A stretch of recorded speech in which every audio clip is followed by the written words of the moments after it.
Notre rôle maintenant, c'est détecter notre lumière et en profiter au maximum. Et quand on a un plaisir ou un désir, la porte s'ouvre encore plus grand. Comprenez, c'est quoi la lumière? Lumière, amour. C'est pas important qui tu es, où tu es, comment tu es. Dieu t'aime. C'est Parashat Vayeshev. Qu'est-ce qui s'est passé?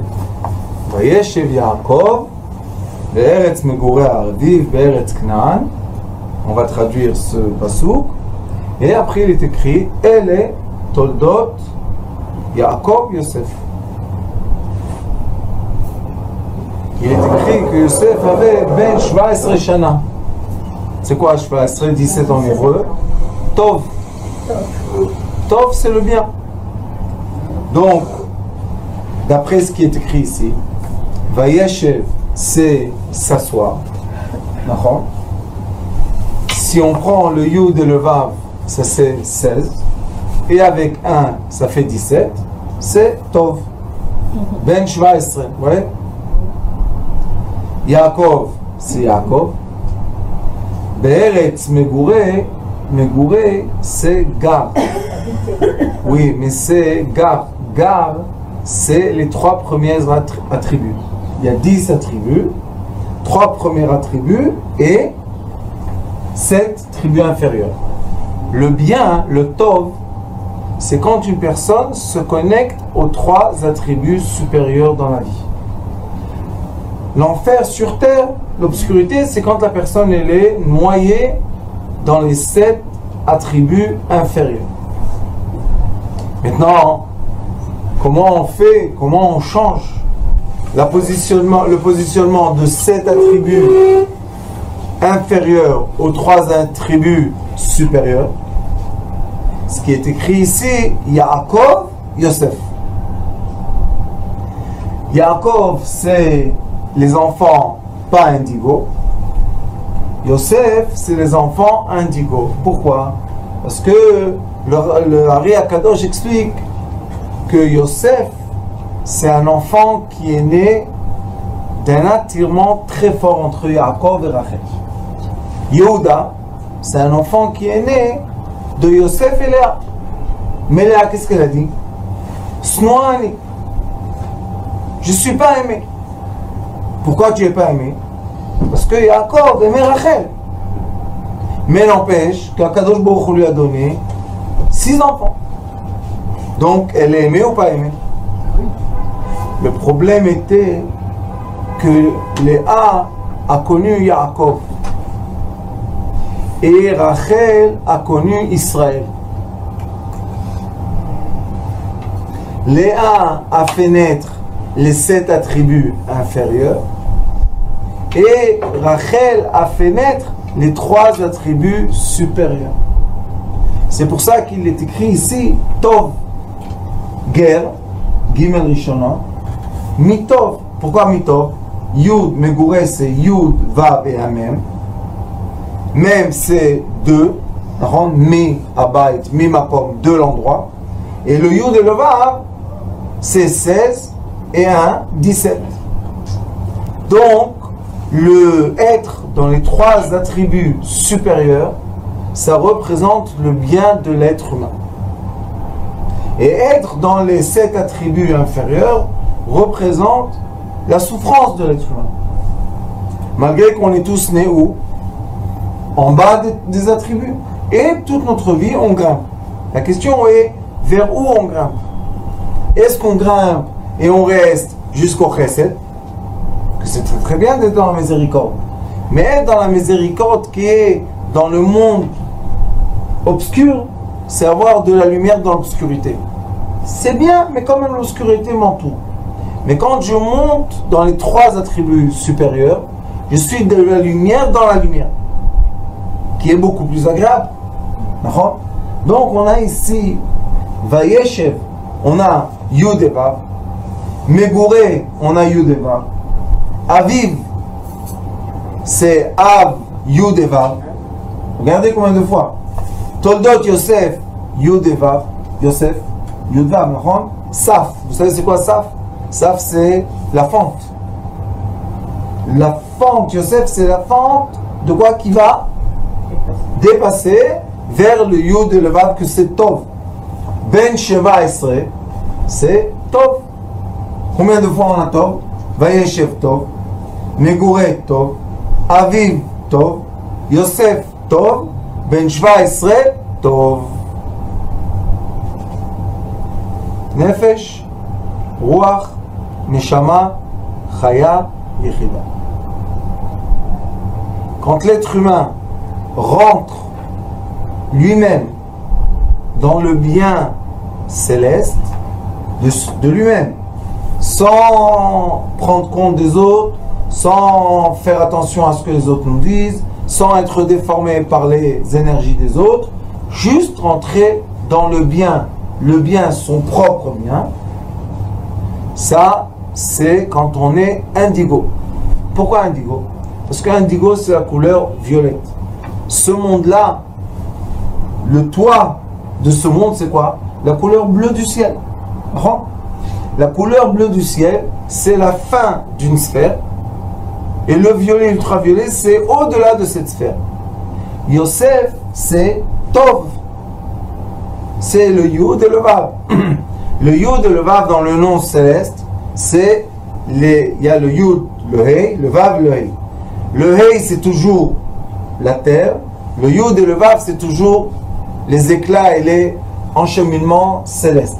Donc on a ici une histoire qui nous explique comment une personne peut, on a vraiment une carte qui nous explique comment une personne peut suivre des pas qui vont l'emmener dans le bien. Avant que j'explique les pas, je veux juste vous dire quel est le but de ce bien. Le but du bien est Aya roe et tson et echav batson. Le but du bien, c'est arriver au stade des 3 premiers attributs pour être capable d'être le berger des 7 attributs inférieurs. Très très important de comprendre. C'est quoi le but du bien? Le but du bien, c'est faire du bien. Mon Rav Morichaim toujours disait, le but de la lumière, illuminer. Le but du bien, la bonté. Combien de gens vous connaissez autour de vous qui disent mais je fais toujours du bien, je fais tout ça, et tout le temps des problèmes autour d'eux. Comment tu fais du bien et il y a des problèmes autour de toi? C'est comme quelqu'un qui dit moi je suis la lumière de ma famille et tout le monde obscur. Quelle lumière de ta famille? Alors on voit ici que le but du bien, Shaya roe et echav batson, qu'il doit être le berger de ses frères dans le troupeau.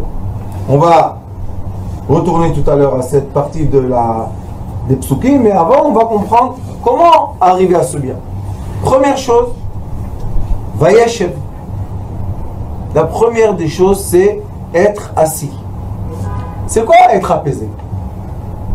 C'est quand je ralentis mon rythme et j'arrête de courir après toutes les folies qui m'entourent, je me sens bien. Il y a un accord entre je suis bien et je suis apaisé.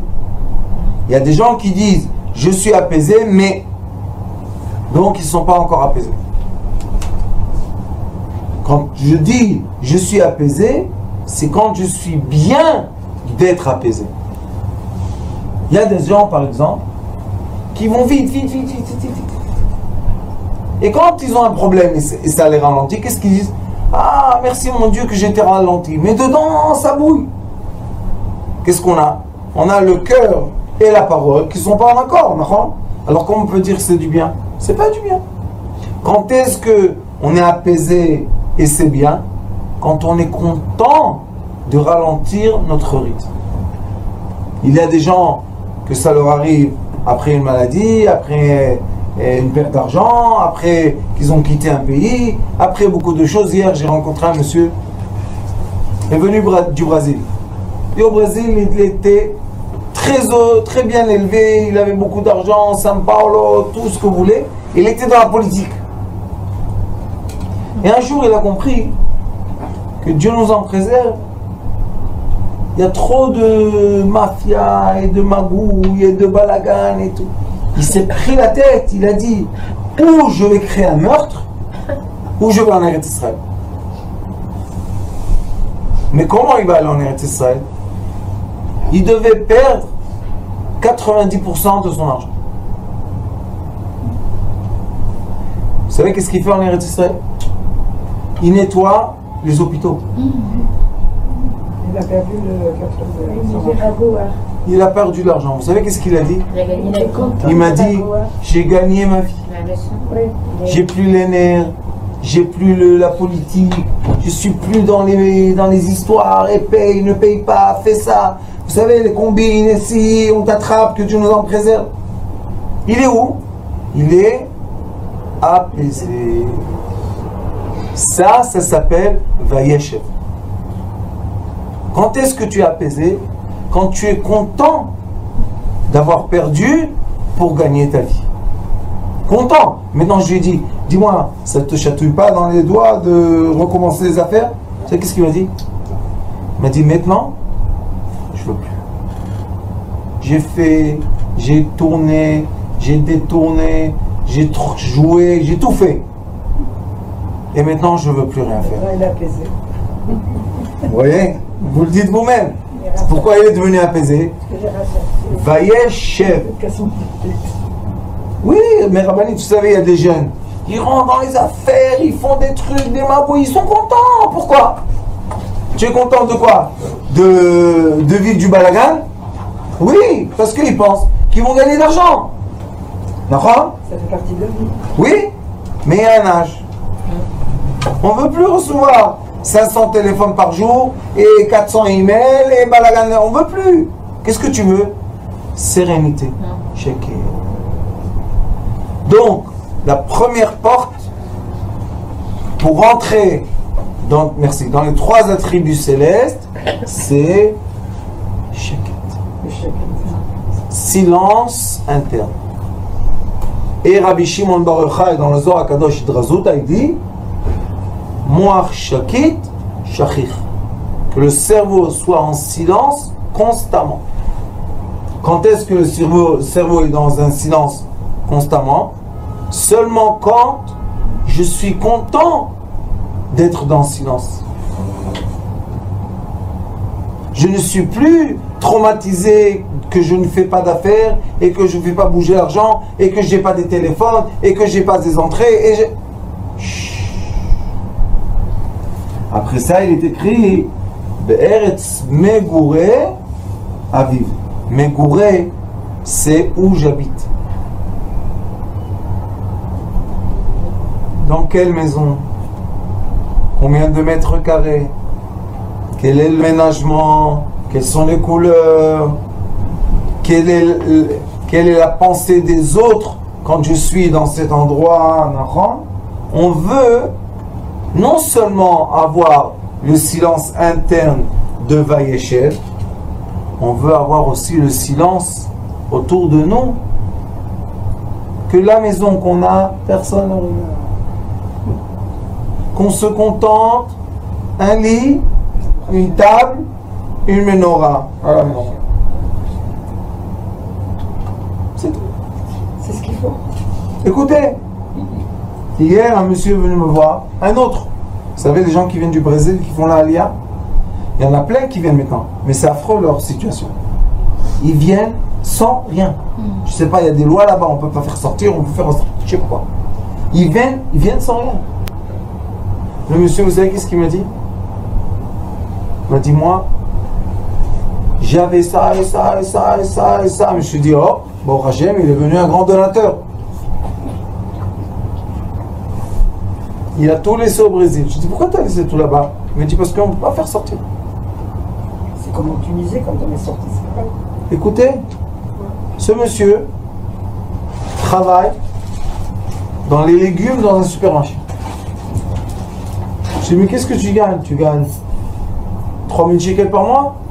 Il me dit, allez, va. J'ai dit, mais tu as un âge, j'ai un certain âge. Il dit, oui, bientôt la retraite. Je dis, ah, c'est bien, tu as la retraite du Brésil? Il me dit, non, au Brésil, quand tu es indépendant, Shalom, maman. Tu n'as aucune retraite. Je dis, alors comment tu fais? Ça va? Je dis, alors comment tu fais la retraite et tu vis? Il me dit, non, la retraite en Israël. Je dois travailler encore quelques années. Dans quoi tu travailles? Dans les légumes. Un homme d'affaires, il roulait l'économie, c'est un économiste et tout. Il se retrouve. Mais qu'est-ce qu'il m'a dit? J'habite. Ils ont pris une maison de 3 pièces. Lui et un copain. Vous imaginez à 66 ans. Et ils habitent 2 dans une maison. Qu'est-ce que c'est cette histoire-là? Et qu'est-ce qu'il me dit comme l'autre? Il me dit, mais Baruch Hashem, je suis dans mon pays. J'ai ma petite chambre. J'ai dit, eh oui, ils sont tes habits, quand même. Quelqu'un de 66 ans, il n'a pas eu des habits et des meubles. Il dit, j'ai tout laissé là-bas. Je me suis acheté ici mon costume, c'est même pas un costume, c'est un truc, mon pantalon, mes chaussures. Ça s'appelle mégouré. Après que la personne a atteint la sérénité interne, maintenant elle veut aussi que son environnement soit dans le rythme du calme. J'ai dit, la voiture? Il m'a dit, c'est pas la peine la voiture. Je dis, comment tu vas d'un endroit à l'autre? Il m'a dit, avec mes pieds et avec le bus. C'est bien, il le prend du bon côté. C'est bien. Mais comment ils prennent? Parce qu'ils sont heureux. Il me dit, j'ai plus de pression. Ça fait de soucis. La banque me téléphone plus. Je dois plus vendre des actions, acheter des actions. Toute la journée. Aujourd'hui avec celui-là, là, il n'arrête pas de t'attaquer. Ça s'appelle mégouré. Je peux rentrer dans les 3 attributs célestes quand la matière aussi est dans le calme. Et ça, le Rabbi Shimon Bar Yochai, dans le Zohar HaKadosh, il dit, Veyate, il s'est assis, et il a souri, Vechir, Vechade, et il était content. De quoi il était content, Rabbi Shimon Bar Yochai? Il vivait dans une grotte. Exactement, c'est pour ça qu'il était content. Pourquoi? Mais Rabbi Shimon Bar Yochai, tu es Rabbi Shimon Bar Yochai. Tu peux avoir un palais, une grande maison, tu peux avoir 3 voitures. Nada. Qu'est-ce que tu cherches? Mégouré. Je cherche le silence. Toda Rabba. Je cherche le silence dans la matière. Le premier pas, c'est trouver le silence dans l'esprit. Le deuxième pas, trouver le silence dans la matière. Après, il est écrit Aviv. Mégouré, Aviv. C'est quoi Aviv? Aviv, c'est son père. Trouver le silence avec nos parents. Tout le monde. Pourquoi? Parce qu'on est obligé de rentrer dans le silence. De quoi? De nos proches. Être vraiment serein dans une vie, c'est pas quand on a la guerre avec mon frère, et la guerre avec ma mère, et la guerre avec ma tante, et la guerre avec l'autre, et la guerre avec l'autre. Ça, c'est pas une sérénité. Ça, c'est quoi? C'est encore quoi? Du bruit dans ma tête. Le 3e degré. Ça, je vous dis, quand on est dans le monde terrestre, pour être capable de quoi? De rentrer, d'avoir l'accès au monde céleste. On a dit. On veut être Yosef, les indigos. Les enfants indigos, il faut leur donner du silence dans l'esprit, le silence dans la matière, se contenter. Et la 3e chose, le silence dans quoi? Dans les relations parentales, on est obligé d'avoir aussi un silence. Si je suis encore énervé avec mes parents, si j'ai encore des angoisses avec mes parents, si j'ai encore avec mes frères et sœurs, tout ça, c'est Mais il faut faire attention. Je parle de tout ce qui est au-delà de moi. Si j'ai pas le silence avec ces relations parentales, j'ai encore du bruit. La radio, elle n'est pas vraiment en silence. Il y a encore des petites fréquences comme ça qui m'embêtent. Après que je fais le silence avec mes parents, Be'eretz Kna'an. Comment tu arrives à ce silence, à cette sérénité? Seulement Be'eretz Kna'an. En hébreu, les Kana, ça veut dire se soumettre, pas aux autres. Non, non, non, pas aux autres. J'arrête la guerre. Être en paix avec soi. Les Kana, ça veut dire que ça y est, le drapeau blanc et les Toldot, Yaakov, Yosef. Le Yosef aussi, il a le Yud et le Vav. C'est quoi le bien de Yosef? C'est malgré que j'arrive à des frontières, à des barrières, à des limites, à des extrémités, dans l'extrémité, je suis dans le bien. La plupart des gens, quand est-ce qu'on sait quelle est leur vraie attitude vis-à-vis de la vie? Seulement quand ils sont dans l'extrémité. Quand ils sont dans le milieu de leur vie, on ne sait pas vraiment qui est la personne. Mais quand on emmène la personne aux extrémités, d'argent, de manger, d'habitation, de famille, là, hop, sort le serpent et on voit qui est la personne. Donc on te dit, Bassaf, Yosef, c'est ça, dans les extrémités, dans les frontières, est-ce que tu es dans le bien? Si là-bas tu n'es pas dans le bien, tu ne peux pas encore arriver au bien. Alors maintenant, tu vas avoir des épreuves. Et il faut savoir que tout ce que je vous dis, ce sont des déroulements d'épreuves. Et un jour, tu te dis, mais je suis sage, je suis bien, je suis calme. Pourquoi tout d'un coup, j'ai des problèmes? Il y a un monsieur qui est venu me voir aujourd'hui, le pauvre. 80 ans. Laissez les gens tranquilles. Non. Élection dans la synagogue, je sais pas quoi. Ils l'ont renvoyé. Il était le président. Ils l'ont renvoyé. Quelle bêtise. Et le pauvre, après ça, le dos. Et bon, on a les docteurs super intelligents autour de nous. Il leur a dit j'ai mal au dos. Ils ont mis des piqûres dans le dos. Mais lui, il avait le problème dans les reins. Ils vont pas chercher dans les reins. N'empêche que le mal des reins fait mal au dos. Ou on sent les reins dans le dos. Tout de suite, les piqûres. Mais ça sert à rien. Pourquoi? Il perd du poids. Qu'est-ce qu'il a? Il ne veut pas manger. Il est handicapant. Il a la bouche sèche. Il se lève la nuit. Ça commence tout un déroulement de quoi? À cause de quoi? Parce qu'il a mal au dos? Parce qu'il a été contrarié. Parce qu'il est arrivé à une limite. Et dans la limite, on lui a fait du mal. Ça veut dire que ce monsieur n'est pas bien dans les limites. Alors je lui ai dit, il faut s'éloigner de la limite. Ne vous battez pas pour être le président. Et c'est pas la peine.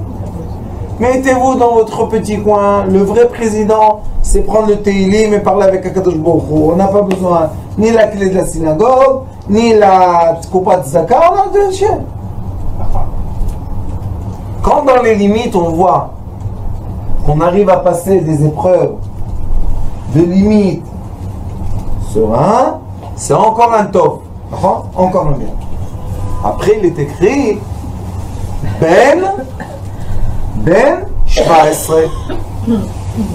Ça devient le fils du bien. Quand tu as passé toutes ces épreuves, Tov,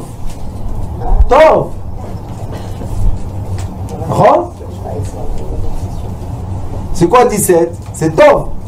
Donc on a le bien d'être apaisé dans sa tête, le bien d'être dans son entourage physique, matériel, être dans le bien. Après, on a le bien d'être dans le bien avec les relations parentales. Après, on a le bien dans les limites. Et si on a passé tout ça, on s'appelle le fils du bien. Ben, bien sûr, ça s'appelle Ben Shvaesre.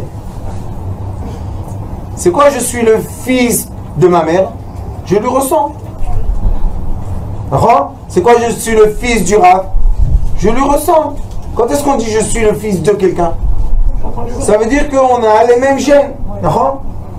Être le fils du bien, ça veut dire que je me suis approprié les gènes du bien. Et ça, c'est Ben Shvaesre Shana. Je me suis approprié le bien. Maintenant, le mal ne m'intéresse plus. On n'est plus en famille avec lui. C'est Ben Shvaesre Shana. Après, il y a le but. Pourquoi tu dois devenir le fils du bien? À quoi ça sert? Ça y est, pour moi, j'ai passé les épreuves mentales, j'ai passé les épreuves sentimentales, j'ai passé les épreuves matérielles, j'ai passé les épreuves dans les extrémités. Ça y est. Maintenant, je suis devenu le fils du bien. Le fils, l'enfant indigo. Je suis devenu enfant indigo. C'est quoi enfant indigo? Ceux qui sont connectés aux 3 attributs célestes. Megouré. Je viens de... Pourquoi tout ça? Alors quand on devient Ben Shvaesre, on devient indigo. On devient l'enfant du bien. Mais ça a un rapport avec indigo. Oui, parce que les enfants du bien, c'est les enfants indigos. Eux, quand on leur parle à eux-mêmes, ils sont bien. Nous, on essaie de les déformer. On essaie de déformer leurs pensées, leurs sentiments, leur matière, les épreuves dans lesquelles on les met. Mais si on a réussi à chaque épreuve mentale, sentimentale, matérielle et extrême, trouver le bien, positiver tout le temps, ça veut dire qu'on est devenu les enfants du bien. Est-ce qu'il y a une transmission qui se fait par rapport à ça? Regardez qu'est-ce qui se passe. Une grande question se pose. Ce que je vous dis, c'est une question philosophique, je crois que du début des temps. Pourquoi être bien? Si, à quoi ça sert? Bien avec soi-même. Pourquoi je pense? Quand on est bien avec soi-même, on est bien avec les autres. Ben oui. Je pense, ouais, ça fait partie. Pour trouver la sérénité. Oui, mais être apaisé, trouver le c'est calme. beaucoup plus agréable qu'être en feu, en folie. Il faut être, je veux vous dire que toutes les petites dames, du coup, vous êtes des grandes vedettes dans le monde, hein. On m'arrête. Alors, monsieur, le cours des petites dames. J'aurais dit, oui, mes petites dames, hein. On est à l'aéroport, on m'a arrêté. Monsieur, le cours des petites dames. Je leur dis, oui, bien sûr. Les dames qui sont dans le cours. Et vous avez, on dit, combien elles sont? Je leur dis, combien vous pensez? 100, 150? Je leur dis, oui, 20. 10. Et me dit, et des cours comme ça? Je leur dis, oui, elles viennent avec le bien. Mais Atminao, c'est quoi Hanouka? Une petite lumière illumine beaucoup d'obscurité. On n'a pas besoin d'être 500. Donc c'est ça le but. Le but c'est être une lumière. Pour être une lumière, je suis obligé de me sentir bien.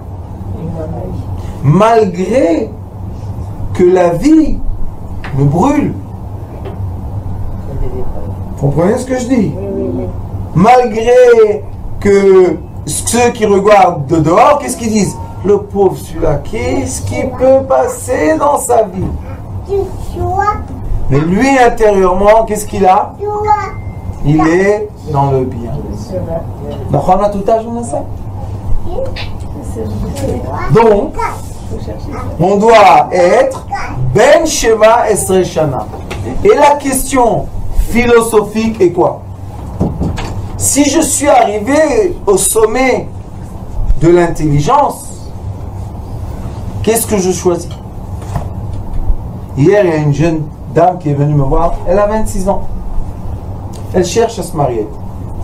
Magnifique. Tzadika. Elle cherche à se marier. Mais elle fait sa thèse pour le doctorat. Vous imaginez, à 26 ans. C'est une tête. Mais le problème,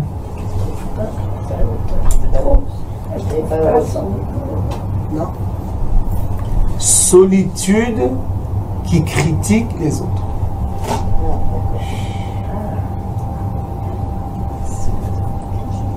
La solitude dans les sommets d'intelligence.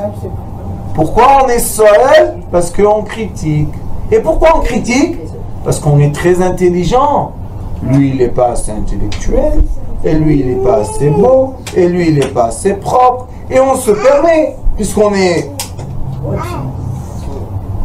Mais là, on étudie dans la paracha. Non. Comment on atteint le sommet? Tout le temps en disant le bien, le bien, le bien, le bien. J'ai un long discours avec mon cher ami Dr Dreamer. Des années. Et on nous a une fois posé, on nous a fait une interview pour un journal, on nous a posé la question. Pourquoi vous étudiez tellement de choses? On a répondu les deux la même réponse. Pour aimer les autres. Pas facile. Parce qu'on peut se permettre de critiquer, de diviser, de se séparer, de juger bien sûr. Alors j'ai dit à cette gentille dame que Bezrat Hashem, j'espère lui trouver son chidour, son mazal, et la marier, parce qu'elle mérite, et lui il va mériter aussi, parce qu'elle est gentille. Mais sauf qu'elle s'est trompée un peu, en disant, si celui-là n'est pas comme ça. Alors je lui ai dit, vous savez, il faut atteindre, je lui ai dit, il faut atteindre le bien. Mais qu'est-ce qui se passe dans la Haggadah de Pessah? Dans la Haggadah de Pessah, on a 4 enfants. Les 2 premiers, c'est le sage, pas le tzaddik. Chacham, c'est un sage. Et le méchant. Vous savez comment la Haggadah, elle parle avec eux? Eux, ils posent une question et la Haggadah, elle leur répond. Ve'af ata. Vous emmenez la colère. Comment on peut dire sur un chacham, sur un sage, qu'il emmène de la colère? Vous savez pourquoi? Parce que lui, qu'est-ce qu'il fait? Il dit Elokeinu etrem. Il est arrivé au summum de la sagesse et il s'est séparé du peuple. Nous, les sages, nous avons notre Dieu. Et vous, les moutons, vous avez le blé. Ça, c'est la séparation. La séparation n'est pas tov. Non. C'est pas bien la séparation. L'union est le tov. Alors ici, qu'est-ce qui est écrit? Quand il est arrivé à devenir le fils du bien, Yosef, il est arrivé à quoi? Ben Shvaesre, le fils du tov, du bien. Aya ro'e et echav batzon. Qu'est-ce qu'il est parti faire? Il est parti diriger ou regrouper. Roé, c'est un berger. Qu'est-ce qu'il fait le berger? Il regroupe les moutons. Ses frères, il est écrit, et Echav batzon. Tes frères sont dans le troupeau des moutons. Ça veut dire que quand tu es arrivé dans le sommet du bien, tu dois retourner ta tête vers qui? vers tes frères qui sont encore dans le degré de mouton. Et le degré de mouton, c'est pas être humain, c'est encore être animal. Et c'est pour ça qu'il est écrit Roé, c'est Ra'a. Le mal. C'est les mêmes lettres. Resh Ain E, Resh Ain E. Ça veut dire que de ta position de bien, tu peux les voir comme le mal, Chas v'Shalom. Malgré que tu les vois, Aya Roé Ra'a, tu vois dans le mal, Et Echab, ce sont tes frères. Où sont mes frères? Dans le troupeau. Où on revoit ça, ça se répète ce que je vous dis. Il est écrit Ve'ahavta, tu dois aimer. Les Re'acha. C'est quoi Re'acha? Ra. Tu dois aimer ton mal comme toi. C'est bizarre, non? Aimer son mal comme soi-même. Mais si tu es arrivé au degré d'amour, au degré du bien, pour toi, il n'y a plus de mal et de bien. Et ça, c'est un des signes pour l'être humain de savoir qu'il a atteint le sommet de quoi? Des trois attributs célestes qui sont la lumière pure. Seulement que quand tu es là-bas, tu es positionné, tu vois ni le mal, ni le bien. Qu'est-ce que tu vois? Tes frères. Et pourquoi on doit dire le mot frère? Parce que les frères, c'est un lien de sang qu'on n'a pas choisi. D'accord? Les amis, on peut choisir. L'emploi, on peut choisir. Mais les frères, on ne peut pas choisir. Et des fois, on est tellement différents de nos frères que ça nous emmène quoi? La machloket. Ça emmène le feu. Ça emmène la dispute. Aujourd'hui, j'ai un petit indigo qui est venu me voir. Un matok, un sucre. 9 ans.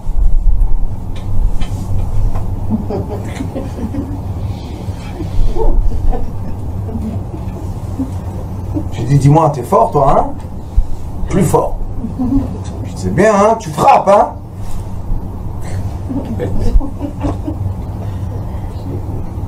Mais quand on parle avec les indigos, au langage indigo, ça s'adoucit. Oui, ça aussi. Vous savez ce que je lui ai dit? Dis-moi, quand est-ce qu'une personne sait qu'elle est vraiment forte? Quand elle gagne les autres ou elle se gagne elle-même? Vous imaginez un peu, un enfant de 9 ans, il corrige sa grand-mère, il corrige ses parents. Oui, c'est ce qu'il dit. Il a 40 ans dans un petit corps de 9 ans. Des fois, ils ont 70 ans dans un corps de 9 ans. Alors tout le monde ne sait pas quoi faire avec lui. Quoi, il se mêle de discussions de grands, il a de quoi dire. En plus, quel est le problème? C'est qu'il dit des choses intelligentes. Alors les grands, qu'est-ce qu'ils font? Au lieu de l'écouter,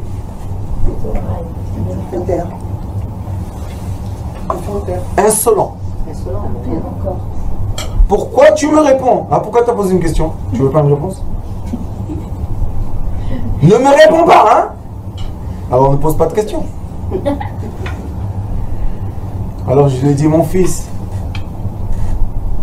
tu vas aller faire du judo, tu vas être champion olympique, et toi, tu vas faire 2 semaines d'un travail. Il me dit, quel travail? Je lui ai dit, chaque fois que tu veux t'énerver, tu vas te gagner toi-même. Chaque fois que tu veux répondre, tu vas te taire. Je dis pourquoi?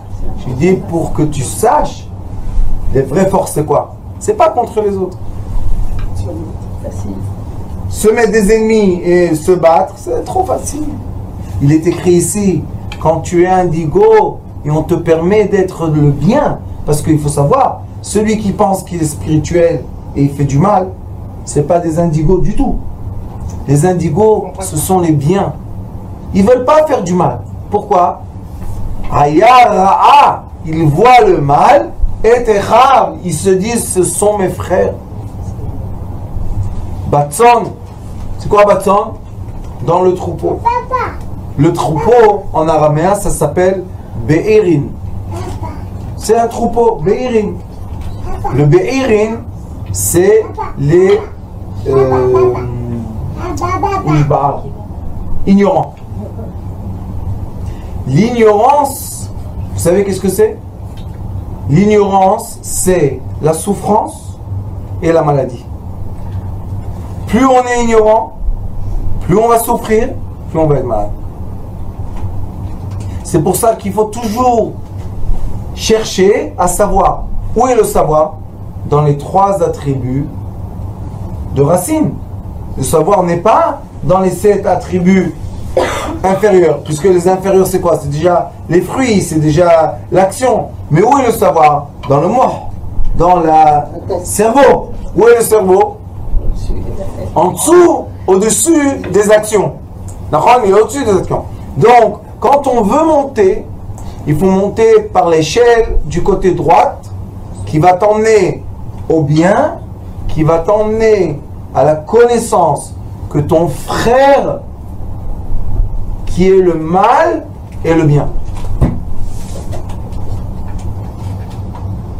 Et quand on est arrivé à ce stade-là, Shakol Tov, que tout est bien, vous savez qu'est-ce qui se passe? Mon cher Rabbeinu, au début, il les a appelés Tzon de Bakar. Il a dit, vous êtes un troupeau, il a dit au peuple d'Israël, Tzon de Bakar, vous êtes un troupeau de bétail. Et à la fin, il leur a dit, Parashat Nitzavim, Va'atem Nitzavim kulchem hayom, Rashechem, Tapechem, Neshotechem. Tous, où ils sont partis les troupeaux et la bataille et où ils sont le troupeau? Il les a transformés, mon cher Rabbeinu, en êtres. Il les a tous élevés au nouveau degré de connaissance. Mais comment il faisait ça, mon cher Rabbeinu? Be'eretz Kna'an. Chaque fois qu'il y avait une dispute entre Moshe Rabbeinu et le peuple d'Israël, qu'est-ce qu'il est écrit, vous savez? Vaïpol Moshe al panav. Il s'est allé devant eux. Ils avaient peur. Qu'est-ce qui se passe, Moshe Rabbeinu? Pourquoi tu t'étales?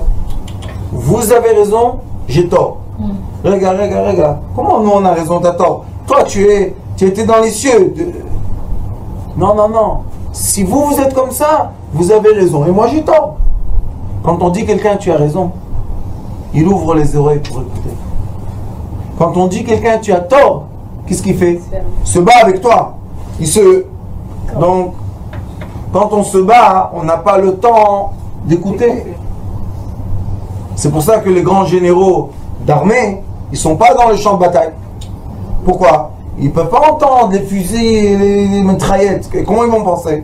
Ils sont en dehors, ils regardent. Et ils prennent des décisions. Mais quand tu es dans le feu, tu ne peux pas prendre des décisions. Non? Ça, c'est garde. Garde, c'est être supérieur. C'est pas être supérieur pour prendre l'avantage des autres, pour manipuler les autres, pour faire du mal aux autres, pour diriger les autres. Non. C'est pour être le berger des autres. Les emmener à quel but? Que eux-mêmes, ils se transforment de bétail en être. Et quand, Baruch Hashem, on suit cette ligne de conduite, cette ligne de comportement, après, où on va ouvrir la Torah, on va trouver les mêmes choses. Regardez, j'ai ouvert sans faire exprès. Vayavor, va veyut, c'est bien, top. À vous, il faut passer. Si vous allez penser, vous allez voir. Qu'est-ce qui s'est passé? Les gens sont passés et ils ont pris Yosef en otage. Mais Yosef, c'est quoi? Tov, dans la limite. On dit, dans l'extrémité, Saf, dans les limites. Va y avoir, c'est quoi? Le bien, malgré que je vais passer un changement. Malgré que je suis dans l'extrémité, je dois être dans le bien. Est-ce que j'ai le droit d'accuser quelqu'un dans ma vie de mes problèmes? Non. Quand je les accuse, je deviens quoi? De la bétail. Je deviens quoi? Un troupeau qui est mené par les autres. Mais dès que je positive les autres, qu'est-ce que je deviens? Un être. Vous allez ouvrir partout dans la Torah. Vous allez voir que d'après la science des lettres, on peut comprendre la signification profonde des psukim. Et quand on comprend la signification profonde, c'est pour s'approprier un comportement. Si on n'a pas compris que la Torah, c'est pour nous éduquer, c'est pour nous former notre âme, c'est pour nous construire pour arriver quelque part à un but, alors ça devient de l'orgueil. Et malheureusement, quand les êtres humains voient un être sage qui a de l'orgueil, ça les révolte. Quand ils se révoltent, ils quittent le bon chemin. Parce qu'ils disent ici, les bergers, ce sont des orgueilleux, ce sont des gens qui pensent à l'argent, ce sont des gens qui pensent à eux seulement. Et on a des troupeaux qui quittent la Torah. Au lieu que les gens qui se positionnent dans l'endroit qui s'appelle la sagesse, envoient de la bonté aux autres, donnent de l'amour, donnent de l'argent, donnent tout ce qu'ils peuvent. Pour faire quoi? Pour transformer le mal en frère, en bien. Parce que seulement quand c'est ton frère, quand c'est ton sang, tu veux sombrer bien. Quand c'est pas ton frère, tu réponds pas 5 fois le téléphone, les gens ne t'appellent pas. Mais quand c'est ton frère, tu peux ne pas répondre 5 ans. Il est là. Alors on a vu aujourd'hui un cheminement magnifique dans un passage qui nous dit le bien de la pensée, le bien du confort, le bien des parents, le bien dans les limites, devenir le fils du bien, pour faire quoi? Pour transformer le mal en frère, en bien. Et c'est ce qui a fait exactement Yosef Hatzadik avec ses frères, que chaque fois il leur a dit, quand ils sont venus lui dire, vous allez voir la semaine prochaine en Paracha, chaque fois ils viennent lui dire des mauvaises choses, et Yosef il leur a dit, il pleure, et qu'est-ce qu'il leur dit? À Elohim Asa, c'est la volonté divine. Pourquoi vous pensez que j'ai un problème avec vous? J'ai aucun problème avec vous. Et c'est pour ça que Yosef, malgré tout ce qu'il a subi de ses frères, pendant 80 ans, c'est lui qui a nourri le peuple d'Israël. 2 fois plus que Moshe Rabbeinu, 2 fois plus que David Amelech, 2 fois plus que d'autres grands bergers. Lui, c'était le plus grand berger.